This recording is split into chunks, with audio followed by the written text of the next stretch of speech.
عليكم ورحمة الله وبركاته. باشمهندسين أولى ثانوي، النهاردة بنكمل في فرع الهندسة. الدرس الثالث بيتكلم عن العلاقة بين مساحتين مضلعين متشابهين. خدنا الدرسين اللي فاتوا يعني ايه تشابه، خدنا تشابه المضلعات واتكلمنا في درس مفصل عن تشابه المثلثات. هتلاقوا الفيديوهات دي موجودة في القائمة، شوفوها قبل الدرس ده مهم جدا. النهاردة هنتكلم عن العلاقة بين مساحتين مضلعين متشابهين. احنا خدنا في اول درس تشابه المضلعات، قالك ايه؟ النسبة بين محيطي مضلعين متشابهين تساوي النسبة بين الاضلاع المتناظرة فيهما. يعني ايه؟ يعني لو عندي مضلع اول يشابه مضلع تاني، كان محيط الاول على محيط التاني او الى بقى تساوي المحيط إلى محيط يساوي ضلع في الأول على ضلع في التاني، وطبعا الأضلاع دي إيه؟ متناظرة. طب النهاردة بقى لو مش عايزة محيط، عايزة مساحة، النسبة بين مساحتي مضلعين متشابهين تساوي مربع النسبة بين طولي ضلعين متناظرين فيهما. يعني ايه؟ يعني مساحة الأول على مساحة التاني هتساوي الضلع المناظر في الأول على الضلع المناظر في التاني بس تربيع مربع النسبة. يبقى الفرق بين المحيط والمساحة إن المساحة النسبة بين مساحتين، مساحة الأول على مساحة التاني في حالة إنهم مضلعين متشابهين تساوي الضلع المناظر في الأول تربيع على الضلع المناظر في التاني تربيع.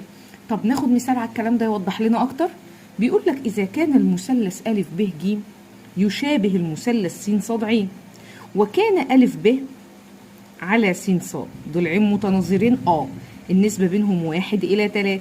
بص السؤال بيقول لك فإن مساحة الأول إلى مساحة التاني يساوي نفس النسبة بس بالتربيع، يبقى الواحد تربيع 1 والتلاتة تربيع 9. برافو. بس طب بص كده، لو سألك عن نفس السؤال بس سأل عن المحيط، يبقى أ ب إلى س ص 1:3، فإن محيط أ ب ج إلى محيط س ص ع نسبة المحيط بتتغير؟ لا، تساوي النسبة بين طولي ضلعين متناظرين فيهما، يعني تبقى 1:3 عادي جدا.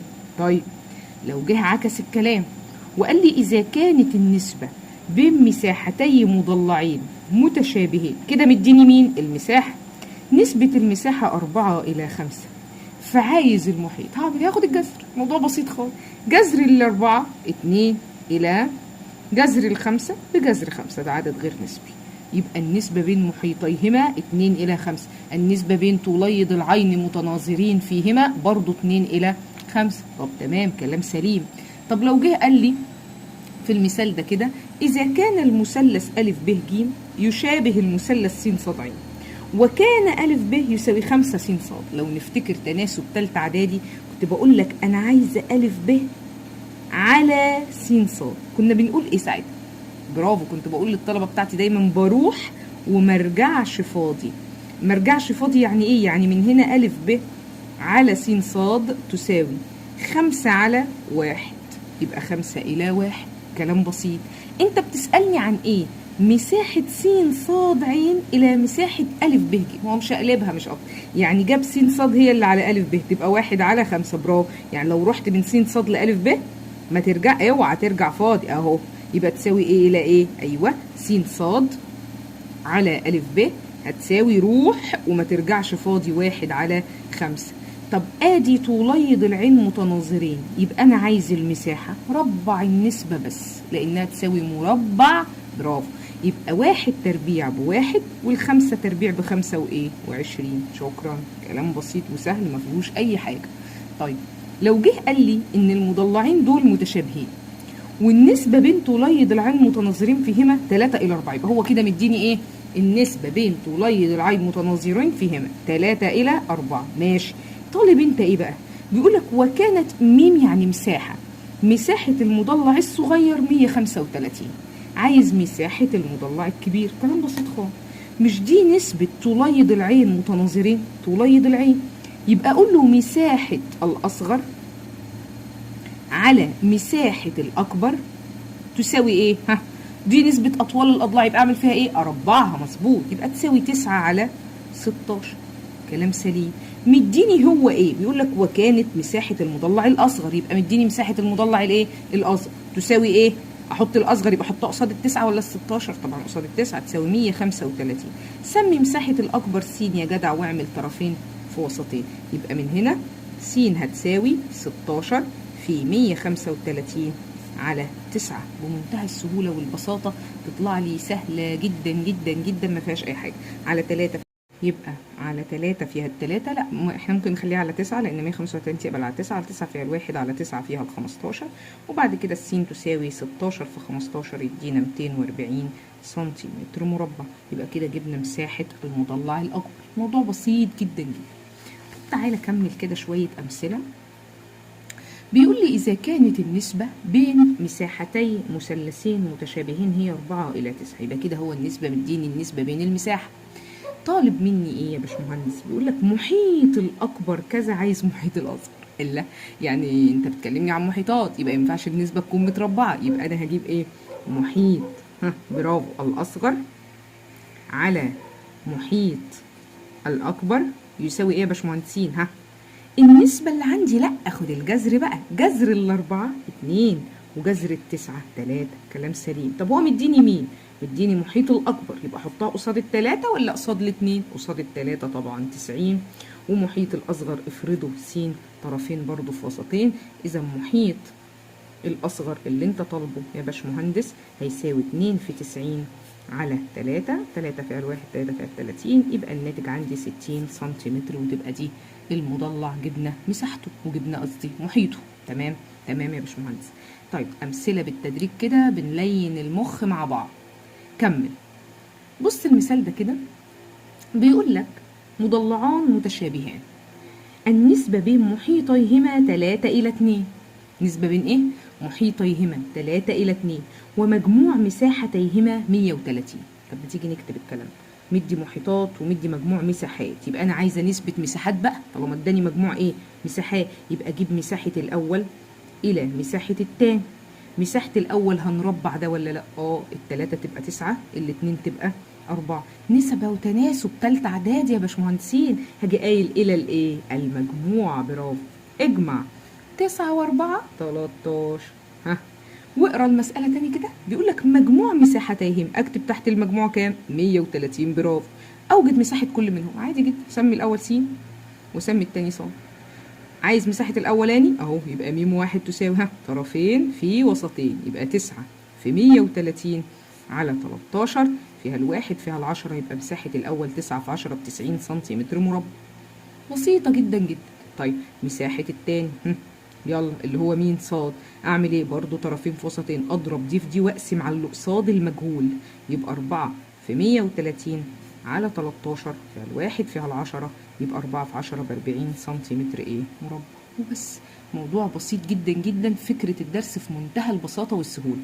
طب تمام، تعالى نكمل بمثال كمان، شوية أمثلة تظبط لنا وتقوي عندنا فكرة المساحات بشكل واضح. بيقول لي مضلعان متشابهان، النسبة بين طولي ضلعين متناظرين فيهما 1 إلى 3. شكرا. يبقى هو مديني النسبة بين طولي ضلعين متناظرين مش مساحات، وكان الفرق بين مساحتيهم، يبقى أنا برضو عايز أجيب نسبة المساحة. زي اللي فاتت بالظبط، بس اللي فاتت المجموع وهنا الفرق. هقول م واحد إلى م 2 إلى الفرق. شكرا. م واحد اللي مديها لي أضلاع، يبقى أنا لازم أربعها. برافو. هقول إيه؟ يلا 1 إلى 9. طب ما تجيب الفرق بينهم. تمام. كمل قرايه بقى. الفرق بينهم كام؟ 40، يبقى احط 40 تحت الفرق. اوجد مساحه كل هي بالظبط، بس دي فرق ودي مجموع. هحط هنا مين يا باشمهندسين؟ س مثلا، وهنا ص، وشد خط. انت عايز م واحد يبقى طرفين فيه وسطين، 1 في 40 على 8 اهو، يبقى م واحد تساوي 1 في 40 على 8. 40 على 8 فيها الخمسة سنتيمتر مربع. طب انا عايز مساحة التاني يبقى 9 في 40 واقسم على اللي قصاد المجهول، يبقى 9 في 40 على 8 نفس الكلام، 5 في 9 ب45 سنتيمتر مربع. كده جبت المساحتين الاتنين بمنتهى السهولة، ما فيهاش أي مشكلة. تمام يا باشمهندسين؟ تمام وسهلة وبسيطة جدا جدا. طيب ناخد فكرة تانية. بيقول لي إيه هنا في المسألة دي؟ بيقول لك المثلث أ ب ج فيه د تنتمي لأ ب، ده مش مرسومة أنت اللي هترسمها، ماشي. د تنتمي لأ د، حيث أ د يساوي 2 ب د. ماشي، تعالى نشوف كده. نرسم مثلا احنا أي مثلث كده اسمه أ ب ج. د تنتمي لأ ب، يعني د يا هنا يا هنا يا هنا يا هنا. فكمل قرايه، بيقول لك أ د يساوي 2 ب د، يعني أ د الكبير يبقى أكيد ب د تنزل كده شوية، يبقى دي إيه؟ د. ماشي. وه تنتمي لأ ج، حيث د ه يوازي ب ج، يبقى دي نقطة مين؟ ه. تمام تمام. نقرا تاني، بيقول لك أ د تساوي 2 ب د، يعني قدها مرتين، يبقى نسبة أ د لما تساوي 2 ب د. قول بقى الموضوع بتاع روح وما ارجعش فاضي كده، ها، اروح وما ارجعش فاضي. يبقى لما اقول أ د على ب د كنسبة 2 إلى 1، يعني دي 2 ودي 1. بس اهو أ د على ب د يساوي 2 إلى 1. تمام، الموضوع بسيط. كمل قرايه، بيقول لك مساحة الصغير أ د ه ده المنقط بكام يا باشمهندسين؟ ب 60 سنتيمتر مربع اهي. هقول لك مساحة دي ب 60 سنتيمتر ايه مربع. اوجد مساحة شبه المنحرف المظلل ده، عايز مساحة والله بسيطة ما فيها حاجة خالص، بس بالراحة كده. انت عايز مساحة شبه المنحرف. طب انا اجيب شبه المنحرف ازاي؟ كل الفكرة ان انا هجيب مساحة الكبير طالما ده يوازي ده، هجيب مساحة المثلث أ ب ج، وعندي مساحة الصغير. لو طرحت مساحة الكبير ناقص الصغير مش يديني مساحة شبه المنحرف؟ هكتبها لك. يبقى مساحة شبه المنحرف هتساوي مساحة المثلث أ ب ج ناقص مساحة المثلث أ د ه. ماشي مفيش حاجة، بس أنا ما عنديش غير أ د ه. أقدر أجيب أ ب ج طبعا. هقول له إيه؟ بما أن د ه يوازي ب ج، ده معطى على طول، إذا إيه من دي؟ قول لي أنت يا باشمهندس. برافو برافو برافو. إذا المثلث أ ب ج يشابه المثلث الكبير ده كله، يشابه المثلث أ د الإيه؟ ه اللي فوق. طب ما تجيب نسبة التشابه. أ ب ج يبقى النسبة اسمها 2 جزء لكل 2 ل1، 2 ل3، مش 2 ل1 طبعا، 2 لدي كلها. يعني عشان أ ب إلى أ د، أ ب بالكامل 3، إنما أ د 2. يبقى نسبة الصغير إلى الكبير 2 ل3، أو لو الكبير إلى الصغير 3 إلى 2. طب ما يلا نحط النسبة ونجيب المساحات. هقول له يبقى إذا أ ب على أ د يساوي أ ب على أ د، يبقى 3 على 2. بس دي نسبة الأضلاع. طب ما أنا عايزة نسبة المساحات، يبقى هربع هنا وربع هنا، ودي رخرة تتربع ودي كمان تتربع، يبقى هيساوي 9 على 4. يبقى مساحة الكبير إلى مساحة الصغير 9 إلى 4. طب أنا عندي مساحة الصغير معطى ب60، هحطها قصاد مين؟ ال9 ولا ال4؟ ال4 طبعا. ويبقى اللي فوق اسمه س. السين دي مين؟ مساحة المثلث الكبير. هقول له إذا مساحة المثلث أ ب ج طرفين في وسطين 9 في 60 على 4. الموضوع بسيط جدا، على الاتنين فيها الاتنين، و60 على الاتنين فيها ال30. ما من الأول كانت على 4، 2 فيها الواحد 2 فيها 15. الموضوع بسيط جدا. يبقى 9 في 15 بكام؟ ب 135. يبقى مساحة المثلث الكبير 135 سنتيمتر ايه؟ مربع. إذا أيوه بالظبط، مساحة شبه المنحرف تساوي لسه الكبير ناقص الصغير. هقول له 135 ناقص ال60 تطلع معانا كام يا باشمهندسين؟ 75 سنتيمتر ايه؟ مربع. شكرا. يبقى انا كده جبت مساحة شبه المنحرف، ما فيهاش اي حاجة خالص. الموضوع بسيط وسهل، بس محتاج ان انت تبقى مركز ولو جزء صغير، يعني الموضوع مش محتاج تركة ولا اي حاجة. طيب تعالى نكمل يا باشمهندس. طيب هل دي كل افكار المسائل؟ قال لك لا، انا عايزه الم لك خلاصه الدرس ده دلوقتي. الخلاصه، بص حبيبي، لو انا عندي النسبه بين مساحتي مثلثين متشابهين تساوي النسبه بين مربعي 4 حاجات. ايه هم ال4 حاجات دول؟ صلوا على النبي. لو عندي المثلث ده يشابه المثلث ده. شايفينه؟ شايفين. وعندي سميلي ده ألف ب ج، وده اسمه س ص ع. النسبة بين مساحة ده طالما متشابهة، النسبة بين مساحة ده إلى مساحة ده تساوي النسبة بين مربعي طولي ضلعين متناظرين فيهما. يعني إيه؟ يعني مساحة الأول على مساحة التاني هتساوي طول الضلع ده على طول الضلع ده بس تربيع، يعني تساوي ضلع تربيع في الأول على ضلع في التاني تربيع. تمام. بس ضلع؟ لا، في كمان حاجة تربيع برضو. مربعي ايه كمان؟ اللي انا هرسمه ده باشمهندس عبارة عن متوسط. يعني ايه متوسط؟ يعني اهو القطعة المستقيمة اللي بتقسم القاعدة او تقسم الضلع الى جزئين قد بعض بالظبط. يبقى لو انا عندي مثلثين متشابهين، النسبة بين مساحتهم تساوي النسبة بين مربعي ايه؟ متوسطين متناظرين فيهما. يعني مساحة على مساحة تساوي متوسط على متوسط، وبرضو ايه؟ تربيع. ماشي. طب نكمل. ايه غير المتوسطات؟ قال لك بص كده معايا، بص كده وركز معايا. لو انا عندي مثلا نقول ارتفاع، تعال نقول ارتفاع. لو اخدنا ان ده ارتفاع المثلث الاول، وده قلنا انه ارتفاع المثلث التاني، والمثلثين متشابهين، يبقى مساحة هنا إلى مساحة هنا تساوي ارتفاع إلى ارتفاع تربيع. ماشي. يبقى النسبة بين مساحتي مثلثين متشابهين تساوي النسبة بين مربعيها ارتفاعين متناظرين فيهما. يعني تساوي ارتفاع على ارتفاع، وبرضو الكل تربيع. ماشي. احنا دلوقتي كله فين؟ في التربيع. ايه تاني غير الارتفاع؟ ينفع منصفين للزوايا متناظرين فيهما. وانا هاجي الناحيه التانيه بقى، بدل ما احنا شغالين في زاويه الف، انا لو رسمت ده منصف للزاويه ورسمت ده برضو منصف للزاويه، والمثلثين دول مالهم؟ متشابهان، يبقى النسبة بين المساحة الأول إلى مساحة التاني يساوي المنصف في الأول إلى المنصف في التاني الكل تربيع. يبقى يساوي النسبة بين مربعي، برافو، منصفين، منصفين إيه؟ متناظرين فيهما. نلم دي تاني كده، يبقى تساوي منصف على منصف بس الكل تربيع.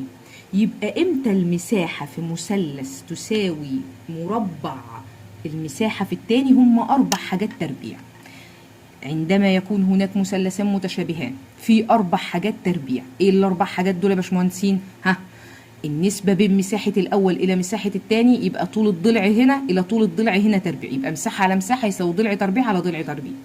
طب لو كان مش ضلع، لو كان متوسط، يبقى متوسط تربيع على متوسط تربيع. طب لو كان ارتفاع، يبقى ارتفاع تربيع على ارتفاع تربيع. طب لو كان منصف، يبقى منصف تربيع على منصف تربيع. وكمان تساوي محيط تربيع على محيط تربيع، لأن المحيط يساوي طول الضلع.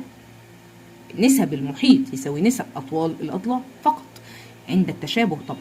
طيب ادي ال4 حاجات التربيع، ال4 حاجات اللي هتلاقي فيهم كلمة مربعي دي، شايفها؟ ادي ال4 حاجات. طب وايه؟ في حاجتين ما فيهاش التربيع، بتبقى النسبة بدون تربيع. ايه هما؟ تعالالي يا باشمهندس. اول حاجة يقول لي ايه؟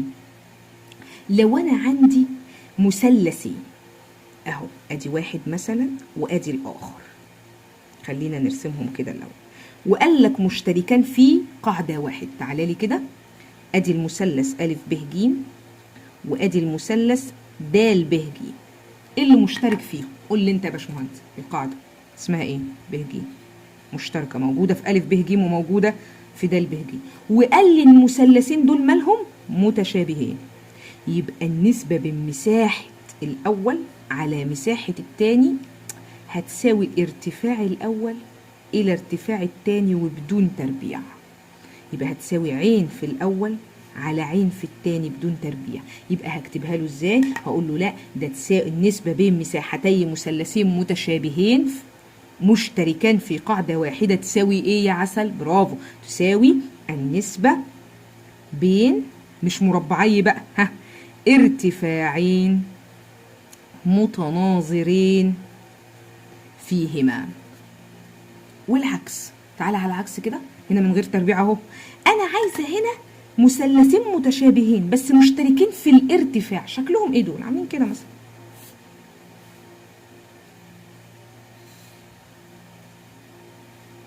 واجي اقول لك الف ب ج يشابه الف ه د، ده يشابه ده، وايه اللي حاصل؟ هناك ارتفاع مشترك. والله في ارتفاع مشترك اهو، مشتركان في الارتفاع اهو، نازل الارتفاع من الف اهو، ده ارتفاع لألف ب ج لأنه مثلث منفرج الزاوية بيكون ارتفاعه خارجه، وده في نفس الوقت ارتفاع لألف ه د. فإذا كان ألف ب ج يشابه ألف ه د وفي نفس الوقت مشتركان في إيه؟ في الارتفاع، يبقى مساحة الأول على مساحة التاني تساوي القاعدة في الأول على القاعدة في التاني، بدون تربيع، بدون تربيع. يبقى نقولها له ازاي؟ النسبة بين مساحتي مثلثين متشابهين مشتركان في ارتفاع واحد تساوي النسبة على طول من غير مربع لأنها بدون تربيع، تساوي النسبة بين طولي القاعدتين فيهما. يبقى القاعدة في ده إلى القاعدة في ده بدون تربيع. يبقى تاني الخلاصة بتاعت الدرس كله في 4 حاجات بالتربيع و4 بدون تربيع. أي مثلثين متشابهين مساحة الأول على مساحة التاني تساوي ضلع تربيع في الأول على ضلع تربيع في التاني، وتساوي متوسط تربيع في الأول على متوسط تربيع في التاني، وتساوي منصف تربيع في الأول على منصف تربيع في التاني، وتساوي ارتفاع تربيع في الأول على ارتفاع تربيع في التاني. يبقى ال4 حاجات طول الضلع، المتوسط، الارتفاع، المنصف، ولو عايزين نقولهم 5 هنقول كمان المحيط. تمام يا باشمهندس؟ طيب الحاجتين اللي بدون تربيع هم دول. لو عندي مثلثين متشابهين ومشتركان في قاعدة واحدة يبقى النسبة بين مساحة الأول إلى مساحة الثاني تساوي الارتفاع في الأول إلى الارتفاع في الثاني بدون تربيع. طيب لو ما كانوش مشتركين في القاعدة الواحدة، افرض انهم مشتركين في ارتفاع واحد، ادي مثلث أ ب ج وادي مثلث أ ه د، اشتركوا في ارتفاع واحد اسمه أ س مثلا، ده الارتفاع بتاع ده وفي نفس الوقت الارتفاع بتاع الآخر، ساعتها مساحة الأول إلى مساحة الثاني يساوي إيه؟ القاعدة ب ج إلى القاعدة ه د، يساوي القاعدة في الأول إلى القاعدة في الثاني فقط وبدون تربيع. يبقى هم 6 حاجات بالظبط في النسب، 4 بتربيع و2 بدون تربيع. اتمنى تكون وصلت يا حبايبي، دي خلاصه الدرس بالكامل. لو في اي استفسار عن اي حاجه يا ريت تكتبوا لي في التعليقات، تعليقاتكم دي هي اللي بتخلينا نتواصل مع بعض ونعرف انتوا واصلين لفين ومحتاجين ايه. اي حد حاببني انزل اي حاجه واي فكره مضايقاك، اي مساله مضايقاك، ابعتها لي، هتلاقيني ان شاء الله هجاوبك عليها على البرايفت. توحشوني جدا، اشوفكم ان شاء الله الدرس الجاي. باي باي.